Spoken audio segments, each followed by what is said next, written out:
Greetings, my friends. It is I, Dr. Jimmy, again.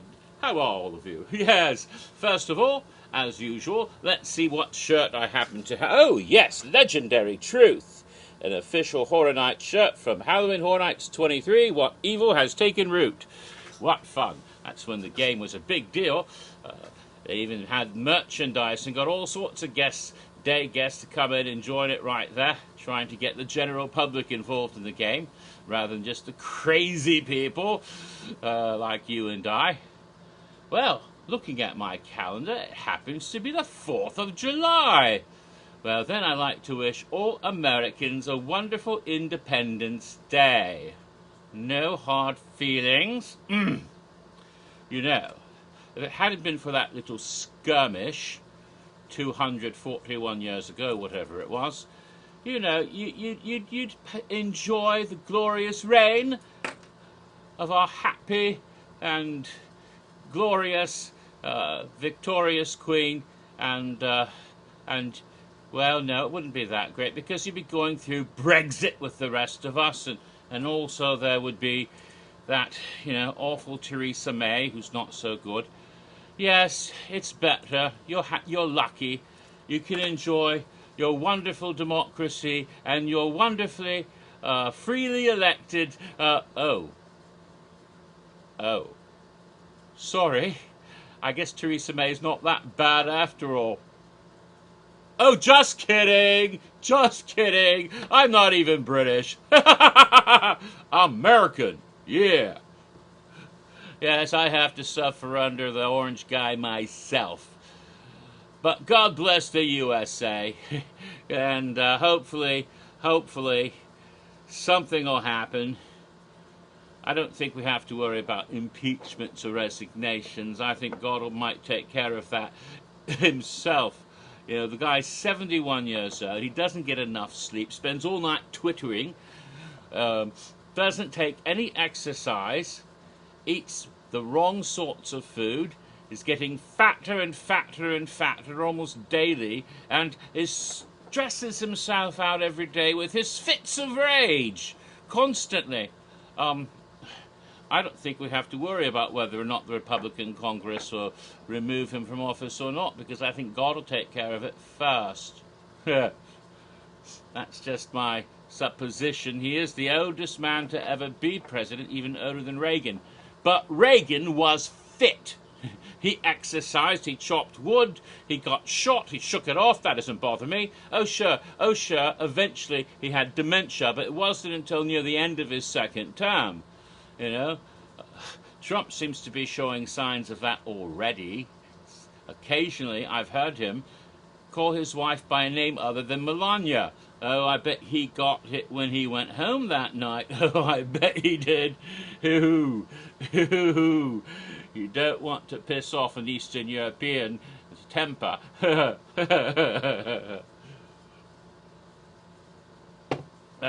I'm not making any political endorsements, Republican or Democrat. I'm just stating the facts. Oh, but maybe we can all celebrate independence from Trump before the end of the year, just in time for Disney to say, "What? We just finished the damn animatronic." All right, put it away. We'll have to make a Pence one. What? What? He too? Okay, we'll have to make a Paul Ryan one. I don't know. Go get one of those chimpanzees with the big ears that stick out from the Jungle Cruise. We'll just change it up a little bit. The ears will be fine, and we can use that. Or maybe hippo. Hippos always wiggle their ears, right? And that's how his head looks like. And we'll stick in... What? Him too? Orrin Hatch? Oh, I give up. Anyway, who knows? Those poor Imagineers. If they're smart, they got backup animatronics online already. But who knows? Anyway, let's get on with Horror Night, shall we? Oh, but I was celebrating the 4th of July, and so to celebrate, and we should be American, not fake British, because that is a fake news, fake accent, right? But getting back to, I want to have a very American bit of rock and roll for you, just as a song for no good reason. So here we go. The night was black, rain falling down.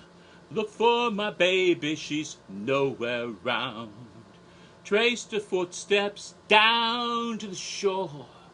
Afraid she's gone forevermore. I looked at the sea and it seemed to say, I took your baby from you away. Heard a voice crying in the deep, come join me, baby, in my endless sleep. Why did we quarrel? Why did we fight? Why did I leave her alone tonight? That's why her footsteps ran into the sea. That's why my baby has gone from me. I looked at the sea and it seemed to say, I took your baby from you away. I heard a voice crying in the deep, come join me, baby, in my endless sleep. Ran to the water, heart full of fear. There in the breakers I saw her near.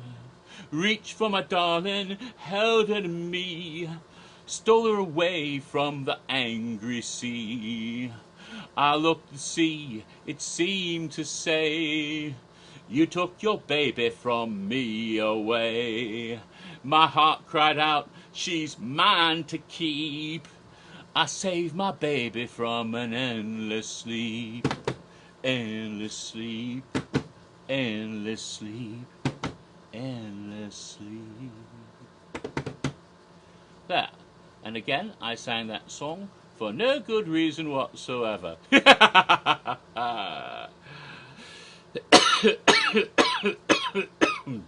Pardon me. All right, let's get on then to what this video is supposed to be. Number 6 in my history of the event, Universal Orlando Halloween Horror Nights 25!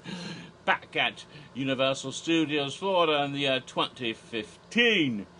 And I had been talking, or preparing, to talk about the third haunted house of that event, Freddy vs. Jason, which had been located in Soundstage 24.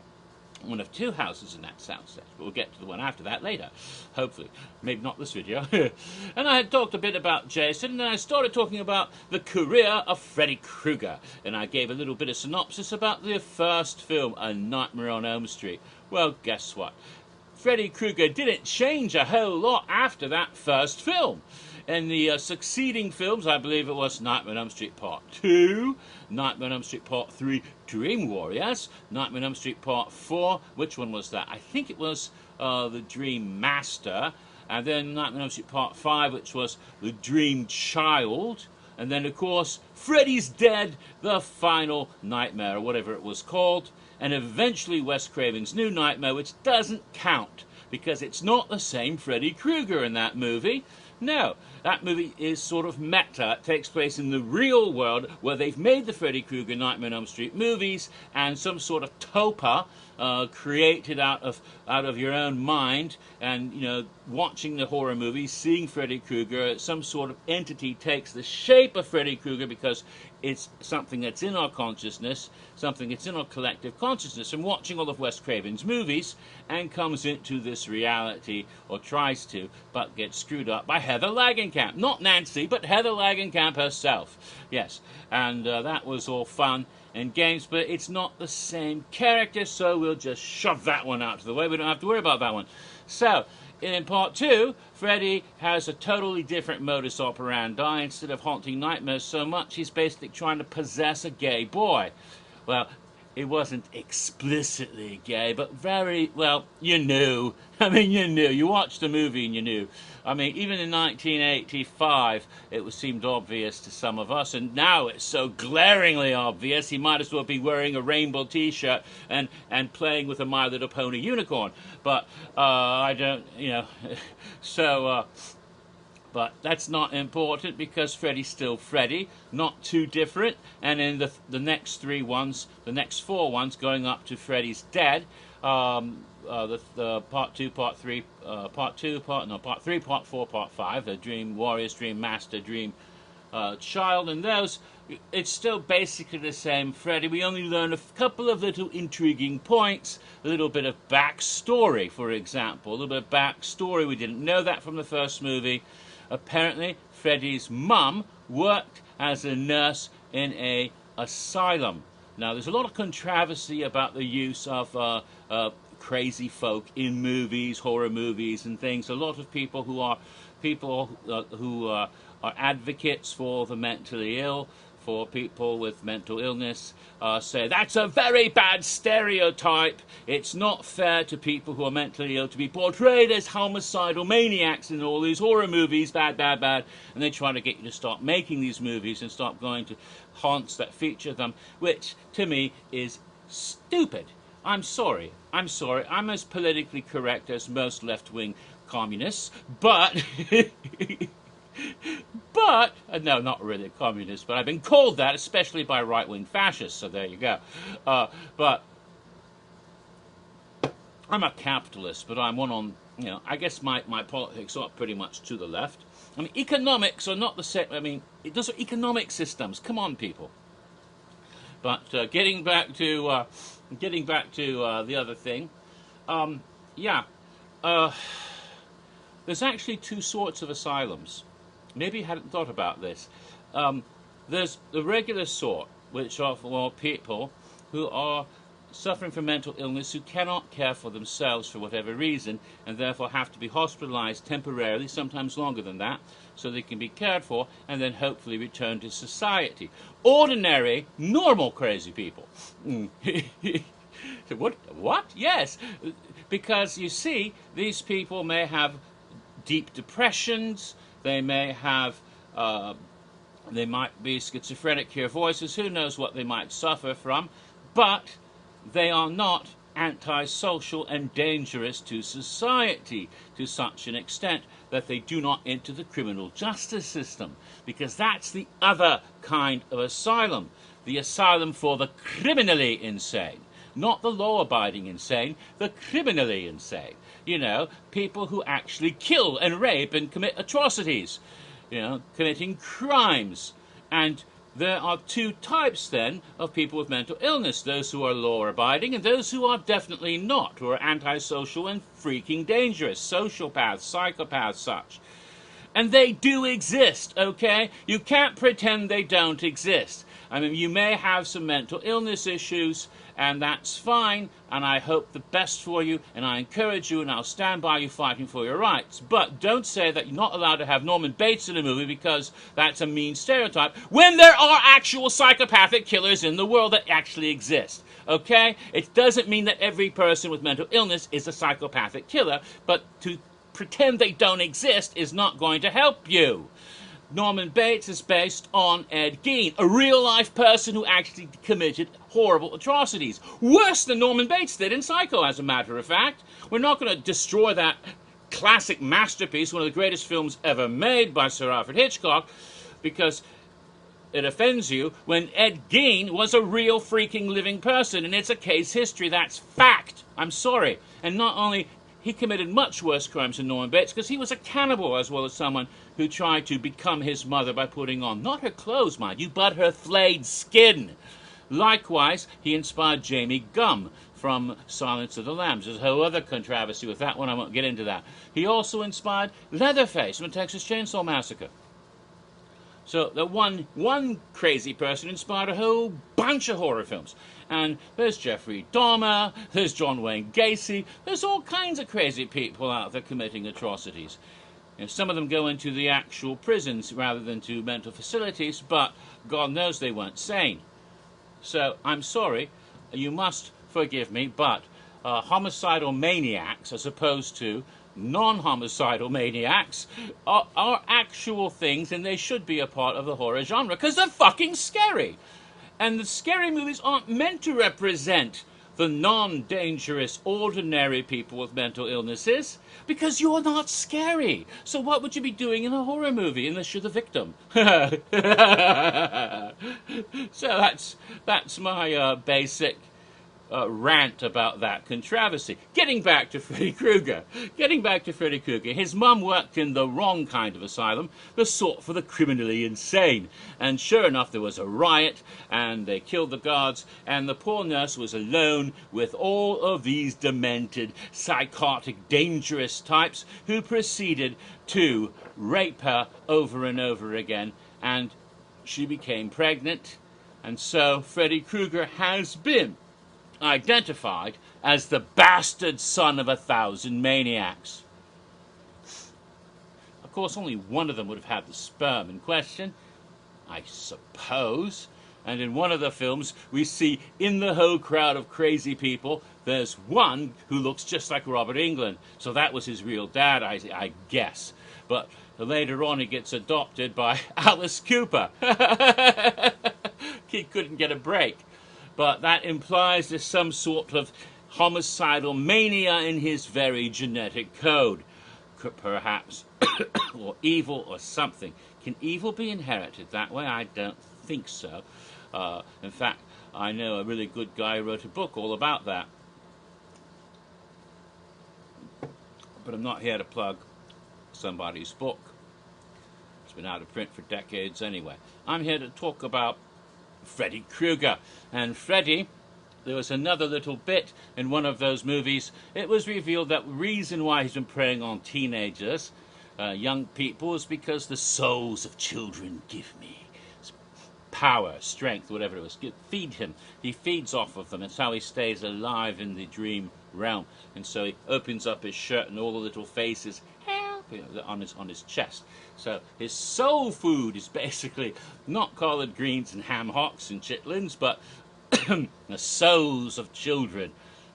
Reminds me of some soul collectors we might be encountering about 73 days from now. But that's another story as well. So we learned a little bit about Freddy there, and Freddy's dead when they kill him off.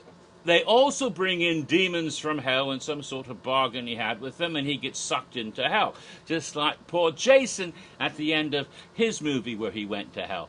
So that puts Freddy and Jason both in hell at the same time, and they're both belonging to New Line Cinema. Of course, New Line Cinema made all of the Nightmare on Elm Street films. When at first, the studio was barely hanging on, an independent studio, barely hanging on when they made the first one. And the first one didn't do so well in the box office, but it did really good on cable. And then on home video, and that started right about that point in the mid-'80s, and that's why they quickly got the sequel in the cinemas in 1985. And that did okay, but the third one, Dream Warriors, huge freaking hit, and that made Freddy into a pop icon, eclipsing Jason for a bit. Freddy was the shit. Freddy was everywhere. You could get Freddy. I had an inflatable Freddy blow-up doll, not the naughty kind. It was just a decoration. Didn't have anything weird with the mouth or anything, but it was an inflatable. You could get a little toy Freddy about this big, about this really big. I can't get my hands in the screen. Not a little one like a G.I. Joe, but bigger than a G.I. Joe. Great big one, and it would talk. I don't know if it had I don't think it had a string, but you could push a button on it, and it would say things, like, I'm your boyfriend now, Nancy, or something. I don't know, quotes from the movie, I guess, But had a Freddy, it would talk in Robert Englund's voice, quite lovely. There were games, I think there were cereal. I don't know if there was cereal. There should have been cereal. Fu Manchus, and that was from part 2. There was, and of course he popped up in recordings. Some of them were made for the movies. He got to be in a Fat Boys video, big heavy black rappers with Freddy Krueger. That was just hysterical. I think he was in the Fresh Prince. Will Smith made a video. I think it was called A Nightmare at My House. Yeah, so he got to be in a video with Will Smith back when he was still the Fresh, DJ Jazzy Jeff and the Fresh Prince way back in those. Show you how old I am. God, all that shit. Before he became an Academy Award winning actor. Did he ever win an Academy Award? He should have. He should have got one for Ali. probably didn't. I don't remember, but Oscars, they don't give them to as many black people as they're supposed to or should. A little bit more politics there for you. But getting back to, I was talking about Freddy. So he became a huge sensation. He even had his own telly program, his own he was sort of like a crypt keeper. He introduced an anthology series. So he was all over the fucking place. So he saved New Line Cinema, saved the host studio. Later they got bought by Warner Brothers, and so Warner Brothers now controls Time, Life, Warner, whatever it is, the big mega corporation. They now control both Freddy and Jason.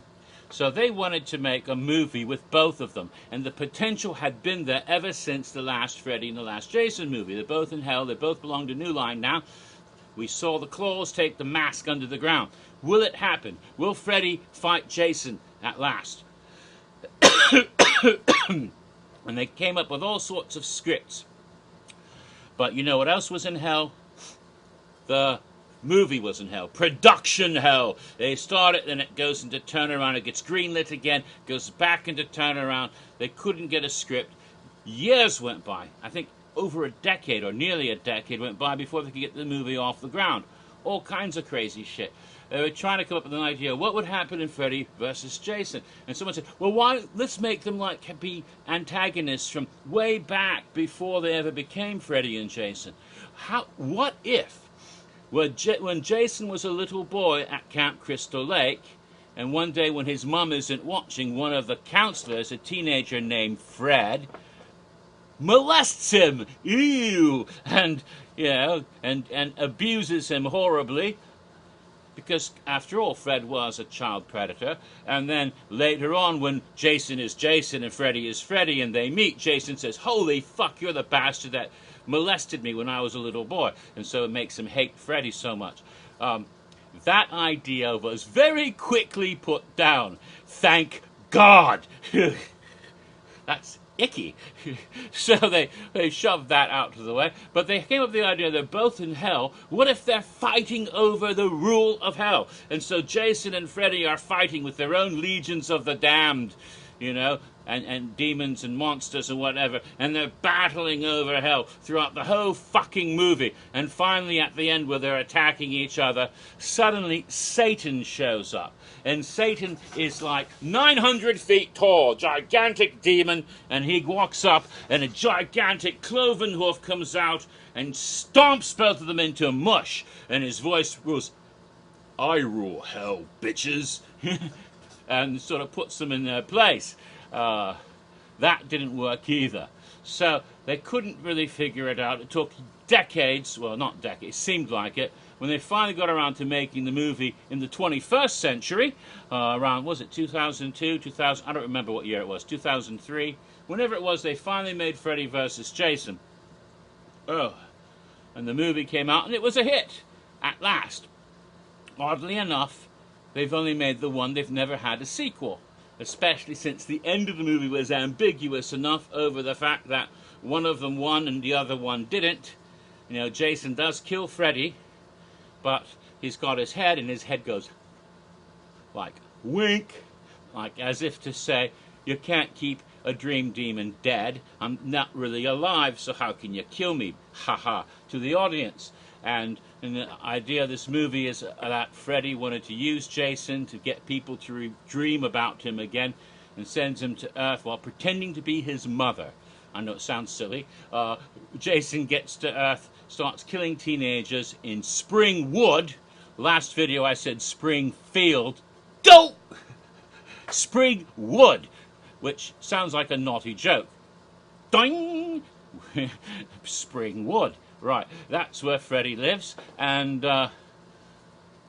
and eventually Jason realizes he's being pwned, being used, and he gets mad and goes after Freddy. In the dream world, Freddy is supreme and can fight and defeat Jason, kick his ass.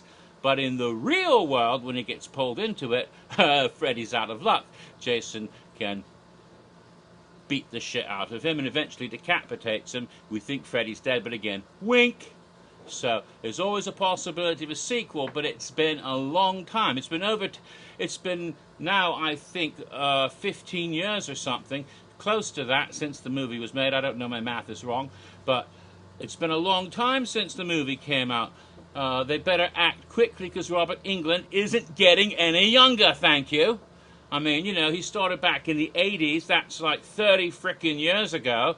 He's not a young man anymore, and so he's not going to be able to bounce around like Freddy, but thank goodness they got stuntmen.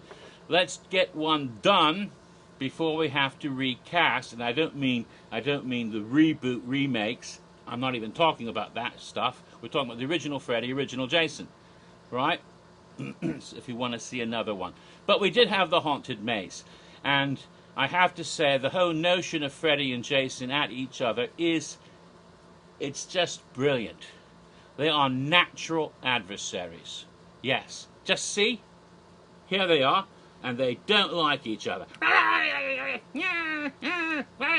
They hate each other. They're really pissed, and then stop kissing. You're supposed to hate each other. Stupid little Funko bitches. Now, getting back to what I was saying. Now, think about it. Think about Jason Voorhees. Jason Voorhees, towering, brooding Hulk. Freddy Krueger, sort of diminutive elfin. Freddy, Jason, never says a word. Freddy can't fucking shut up. Yeah, Jason's serious. Freddy is jovial, always telling a joke, loves to laugh. Jason wears dark, somber colors. Freddy's like wearing a Christmas sweater, all green and red. Jason covers his horrible, disfigured face with a mask. Freddy lets all his scars out where everyone can see them, gets in your face with them. Jason is armed with one smart blade, a machete. That's his class. He may use all sorts of weapons, but that's his classic weapon. Freddy, several small blades. Right. Jason died by water. Well, maybe. If he really drowned or not, but his weakness seems to be water. Putting him back in the lake seems to kill him, at least temporarily.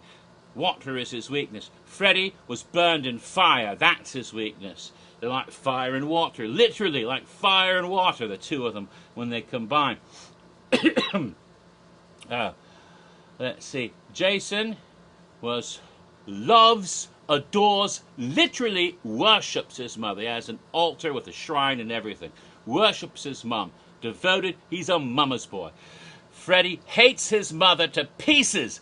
Hates and detests his mother. And cannot stand her. She's his enemy for life or afterlife. Jason probably comes from Voorhees is a Dutch name.